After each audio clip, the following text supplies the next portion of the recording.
Hi hello బాగున్నారా అందరూ welcome back to my channel Shiva's cooking aroma. So ఈరోజు special ఏంటంటే చికెన్ కర్రీ చేస్తున్నాను. ఈజీ మెథడ్లో chicken curry without any complications. So easy method chicken curry, ఇది ఎవరైనా చేసుకోవచ్చు. సో ఫస్ట్ నేను దీనికోసం ఒక కేజీ చికెన్ తీసుకున్నాను. 1 kg చికెన్ తీసుకున్నాను. ఫస్ట్ స్టవ్ ముట్టించుకొని ఫస్ట్ మనం దీంట్లో ఆయిల్ దీనికి తగ్గినంత 6 to 7 స్పూన్స్ పడుతుంది. అంటే నాన్ వెజ్ కదా, ఆయిల్ మంచిగా ఉంటేనే బాగుంటుంది. ప్లస్ మనం స్కిన్ తీసేస్తున్నాం కాబట్టి దాంట్లో స్కిన్లెస్ కాబట్టి మనకు ఆయిల్ అనేది తక్కువ ఉంటుంది చికెన్లో. సో ఆయిల్ వేసుకున్నాము. సో అందరూ నా వీడియోస్ చూస్తున్నారు అనుకుంటా. ప్లీజ్ లైక్ చేయండి, షేర్ చేయండి, సబ్స్క్రైబ్ చేయండి. అలాగైతేనే మీకు నాకు హెల్ప్ఫుల్గా ఉంటుంది. నేను ఇది ఒక 4 ఆనియన్స్ అండి, మీడియంలో ఉండే ఆనియన్స్ అన్నమాట. 4 ఆనియన్స్ తీసుకున్నాను.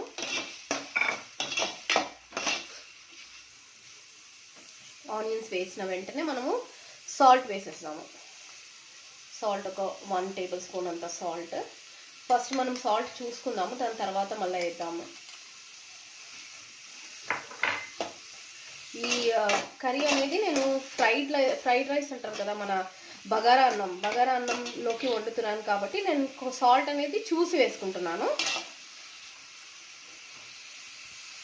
ఓకే అండి, నేను ఈ పచ్చిమిరపకాయలు వేయడం మర్చిపోయాను. అయితే ఒక 3 పచ్చిమిరపకాయలు ఇలా స్లిట్ చేసి, అంటే కోసి ముక్కలుగా చేసి వేసాను. అయితే ఇప్పుడు ఏం చేస్తున్నానంటే, ఆల్రెడీ ఆనియన్స్ అనేది స్లైట్గా బ్రౌన్ అవ్వడం స్టార్ట్ అయినాయి. అదే టైంలో నేను జింజర్ గార్లిక్ పేస్ట్, అల్లం వెల్లిగడ్డ పేస్ట్ వేసేస్తున్నాను. వేసేసి ఈ అల్లం వెల్లిగడ్డ పేస్ట్ పచ్చి వాసన వెళ్ళేంత వరకు కొంచెం సేపు వెయిట్ చేద్దాము.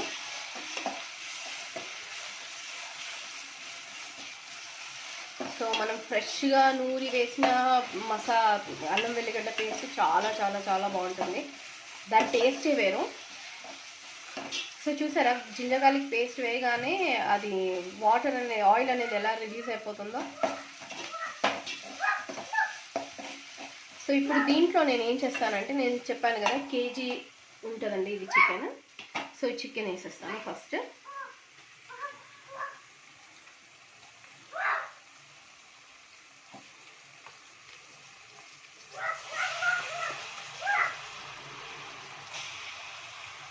సో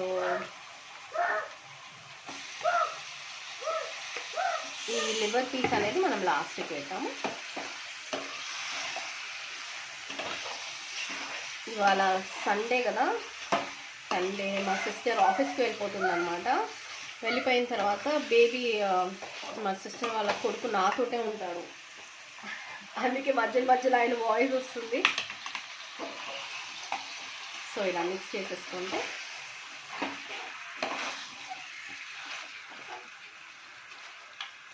నేను చెప్పాను కదా, ప్రతిసారి నేను ఏం చేస్తానంటే అల్లం వెల్లిగడ్డ వేసిన వెంటనే కొంచెం అది ఫ్రై కాగానే నేను చికెన్ వేసేస్తాను. యాక్చువల్లీ ఇది ఒక ఓల్డ్ స్టైల్ చెప్పాలంటే ఓకే అండి, దీంట్లో ఏంటంటే ఈ మెథడ్ ఏంటంటే మా మమ్మీ వాళ్ళ మామయ్య అంటే తాత చేసే మెథడ్ అనమాట. దానికంటే ముందు ఎప్పుడు ఇలా చేయకపోతుండే, అన్ని మసాలాలన్నీ వేసి తర్వాత మేము చికెన్ వేస్తుండే. అయితే మా తాత ఏం చేశాడంటే ఒకరోజు ఇలాగే కుక్ చేసి చూపించాడు. ఇలా బాగుంటుందమ్మా, దీంట్లో ఈ పచ్చి వాసన అనేది మొత్తం వెళ్ళిపోతుంది, అందుకనేసి మీరు జింజర్ గార్లిక్ పేస్ట్ వేసిన వెంటనే చికెన్ వేయండి, చికెన్ వేసి ఫ్రై చేయండి, బాగా ఫ్రై చేసిన తర్వాత మీకు ఆ టేస్ట్ వస్తుందని చెప్పారు. సో ఈ విధంగా నేను వేసేసాను అనమాట. దీంట్లో నుంచి ఇప్పుడు మనకి నీరు అనేది బయటకు వస్తుంది. మూత పెడితే ఏమవుతుందంటే ఇంకా వాటర్ జల్దీ బయటకు వచ్చేస్తుంది. సో మనం దీన్ని కవర్ చేసి కుక్ చేసుకుందాము ఒక 5 minutes. ఓకే అండి, నేను స్లో మంట మీద ఒక 5 minutes నుంచి పెట్టానండి. 5 minutes పెట్టే వరకు ఇంత వాటర్ అనేది వచ్చింది, చూసారా. స్లోగా పెట్టాను కాబట్టి స్లోగా వచ్చిందనమాట వాటర్, కొంచెం వాటర్ వచ్చింది. కానీ చికెన్ కదా మనకి త్వరగా ఉడికిపోతుంది. అయినా కూడా కొంచెం సేపు దీంట్లో ఆయిల్ అనేది బయటకు వచ్చేంత వరకు మనం వెయిట్ చేద్దాము. ఓకే అండి, ఇంకా కొంచెం వాటర్ వచ్చింది. ఈ వాటర్ ఇప్పుడు మనం ఎట్లా ఒక కర్రీ లాగా చేస్తున్నాం, గ్రేవీ లాగా చేస్తున్నాం కాబట్టి మనం ఏం చేద్దామంటే దీంట్లోనే ఈ వాటర్లోనే మసాలాస్ అనేది వేసేద్దాం అనమాట. లైక్ ఇది ఒక 1 టేబుల్ స్పూన్ అంత పసుపు, పసుపు తగినంత,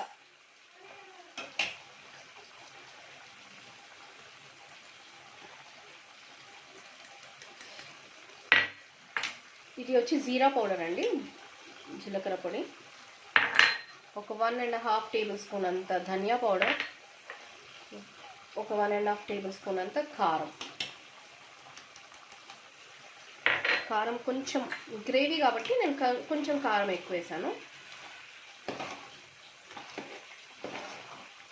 సో ప్లీజ్ అండి, చాలామంది నా ఛానల్ చూస్తున్నారు, వీడియోస్ చూస్తున్నారు, వ్యూస్ మంచిగా వస్తున్నాయి, కానీ లైక్స్ అనేది కంపల్సరీ మీరు లైక్ చేస్తేనే అందరికి వెళ్తుందని అంటున్నారు. కాబట్టి ప్లీజ్ మీరు లైక్ చేసి కామెంట్ పెట్టండి. కామెంట్ పెడితే కూడా ఆ కామెంట్ వల్ల నాకు అర్థమవుతుంది అనమాట, నేను ఏమైనా మిస్టేక్ చేస్తున్నానా లేకపోతే నేను ఏమైనా ఇచ్చేస్తున్నానా అని ఒకసారి మీరు చెప్పండి ప్లీజ్.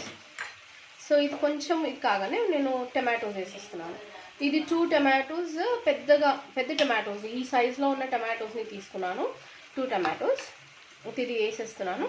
టమాటోస్ వేసిన వెంటనే నేను మళ్ళా మూసేసి కవర్ చేసి పెట్టేస్తున్నాను, లిడ్ వేసేసి మళ్ళీ సిమ్లో పెడుతున్నాను. ఎందుకంటే మసాలా వేసేసాం కదా, కారం, ఉప్పు, పసుపు అవన్నీ వేసాం కాబట్టి ఏమవుతుందంటే కారం, ఉప్పు, పసుపు అన్నీ మళ్ళీ డ్రై అయిపోతుంది కాబట్టి టమాటోలో కొంచెం వాటర్ వస్తుంది, ఎక్కువ వాటర్ రాదు. టమాటో కర్రీ అయితేనేమో టమాటోలో చాలా వాటర్ వస్తుంది. సో దీంట్లో ఏంటంటే కొంచెం టమాటో వేసాం కాబట్టి కొంచెమే వాటర్ వస్తుంది.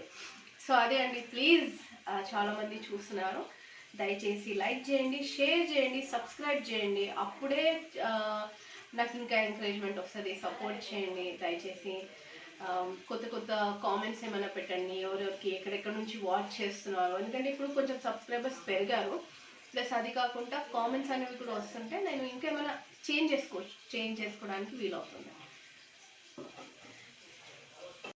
ఇదండి, నేను టమాటో వేసాను, టమాటో వేసి కలిపేసేసాను. ఎందుకంటే వీడియో అనేది లెంత్ అవుతుందేమోనని టెన్షన్, కొత్తగా స్టార్ట్ చేసాం కాబట్టి స్పెషల్లీ మీకు బోర్ కావద్దన్న ఆలోచనతోటి నేను టమాటో వేసిన తర్వాత మిక్స్ చేసి కొంచెం దగ్గర ఒక 3 to 4 మినిట్స్ అంతే.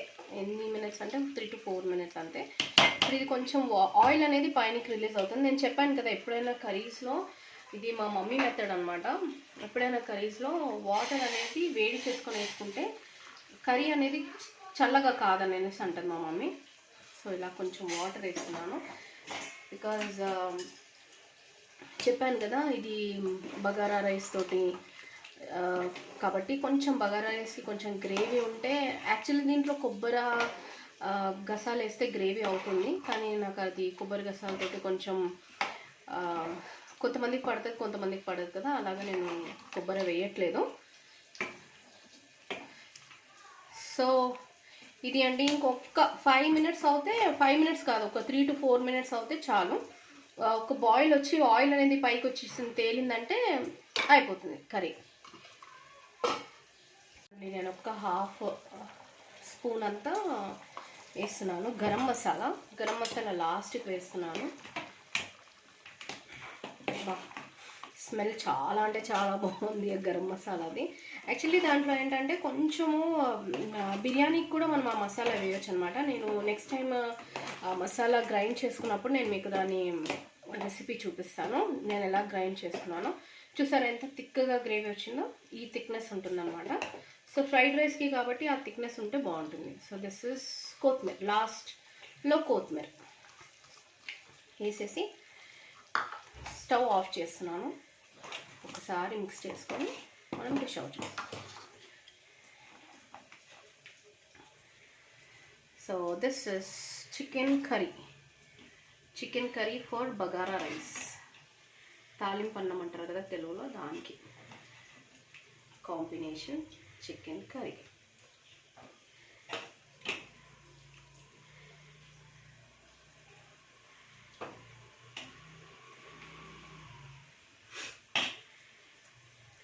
సో ఇదండి చికెన్ కర్రీ, నార్మల్ స్టైల్, ఏమీ ఎక్కువ ఏమంటారు ఎక్కువ మసాలాలు వేసి ఎక్కువ ఏం లేదు, నార్మల్గా మసాలా. ఇప్పుడు ఇది ఏంటంటే బ్యాచిలర్స్ కూడా ఇది కుక్ చేసుకోవచ్చు, చాలా ఈజీ మెథడ్. కొబ్బరి వేసి అవన్నీ వేసి మనము చేస్తాం కదా, అలా కాకుండా నేను ఈజీ మెథడ్లో చేశాను. నార్మల్ ఉప్పు కారం దాంతో చేశాను. సో చాలా చాలా చాలా టేస్టీగా ఉంటుంది. ఒకసారి మీరు ట్రై చేయండి, ఈజీ మెథడ్గా ట్రై చేయండి కంపల్సరీ. సో ప్లీజ్ అండి, కొత్తగా నా ఛానల్ చూసే వాళ్ళైతే దయచేసి లైక్ చేయండి, షేర్ చేయండి, సబ్స్క్రైబ్ చేయండి, మీ ఫ్రెండ్స్కి చెప్పండి, నాకు సపోర్ట్ చేయండి. నా ఛానల్ని మీరు సపోర్ట్ చేస్తేనే నేను ఇంకా ముందుకు వెళ్ళగలుగుతాను. ఓకే అండి, thank you so much for watching. Bye.